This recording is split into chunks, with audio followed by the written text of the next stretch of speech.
Hello, nice to have you with us at chefjoly.com. I'm here at Mirabel Kitchen with my pastry chef Nicolas, and we're going to make some pate brisee to show you. You know, pate brisee is one of those elements you're using over and over in so many different applications.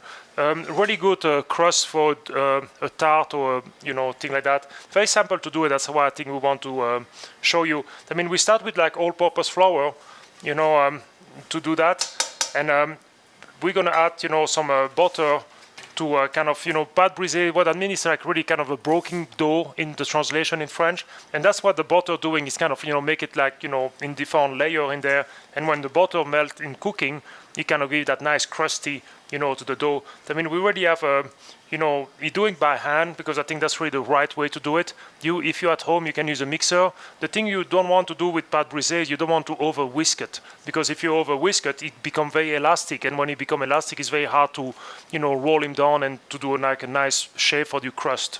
That's why you sometimes doing by hand is just easy, give you a better feeling of the way the flour absorbing the butter, and that's what Nicolas is doing right now. Just kind of mix him up and incorporate the butter inside the dough, and with the heat of your hand, that's when the butter getting soft and incorporate inside the the flour.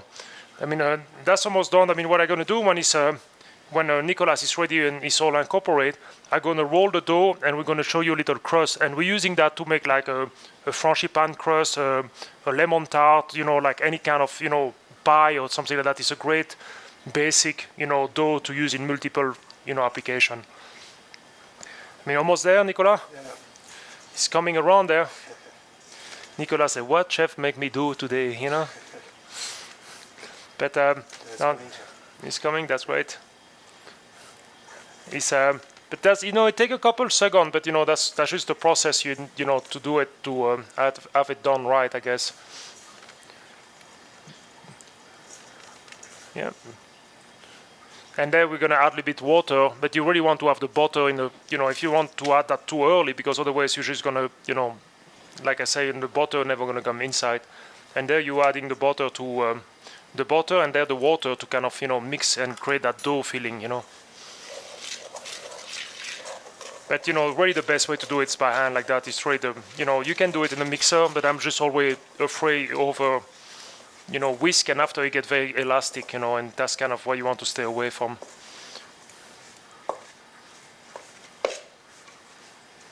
Almost there.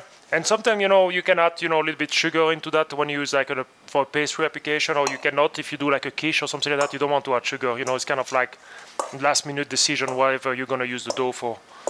And that's great. I mean, here, the nice thing with this, when you usually do something like that, you want to let him rest a little bit. It's always better when he rests for like 15 minutes. And the purpose of that is really to get everything kind of tied together, But here we're just going to roll him down. I'm going to take a little bit of the flour we got here, because it's always easy when you put a little bit flour before you roll something, you avoid to stick.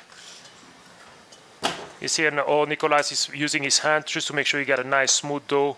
Okay, vas-y, coupe-le, and we can just roll him down. You see, we have a cut, and we're going to take a little piece here. You can use any kind of form you got. We're just going to show you quickly on a small, form here. You see how nice, because if you do by hand like that, it's very, you see like when you roll, it's very easy and it's very kind of flexible.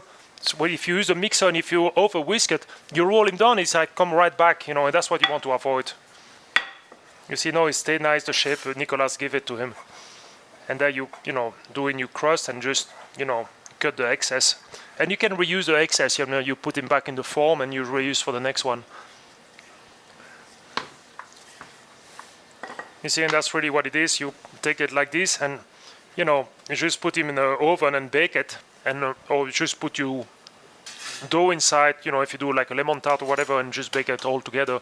But a lot of time what I like to do is pre-bake this, the way it stays nice and crunchy, and thereafter add your dough into it, that you get really a double layer of consistency there. But anyway, pate brisee, very simple to do. I'm sure you will use it many times. Nice to have you with us. Thank you for watching.